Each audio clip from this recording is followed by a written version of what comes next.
আসসালামু আলাইকুম। দেখতে পাচ্ছেন চায়না পদ্ধতিতে বিল্ডিং করা। দেখছেন এটা নিচে একতলা আছে আর এই একতলা দোতলা, কিন্তু বিল্ডিংটা একটু বয়স হয়ে গেছে, মোটামুটি কিছুদিন হয়ে গেছে বিদায়। এখন যদি ঢালাই করে করা হয় তাহলে হয়তো একতলা করতে পারবে, বেশি করা যাবে না।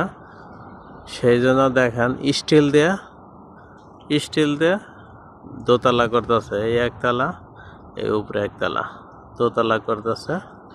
টোটাল 4 তলা, নিচে একতলা, এই উপরে একতলা, আর এই দোতলা করতেছে 3 তলা 4 তলা। এটা সব স্টিল দিয়ে করতেছে। এটা চায়না পদ্ধতিতে। বিল্ডিংয়ের বয়স একটু বেশি হওয়ার কারণে চায়না পদ্ধতিতে স্টিল দিয়ে করতেছে। দেখেন স্টিল, সব স্টিল, ভিতরে দেখেন সব স্টিল দিয়ে, কোনো ঢালাই নাই, সব স্টিল দিয়ে বিল্ডিং করা।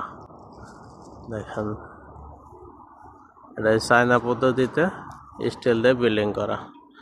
ওকে, ভিডিওটা ভালো লাগলে লাইক, শেয়ার ও কমেন্টস করবেন।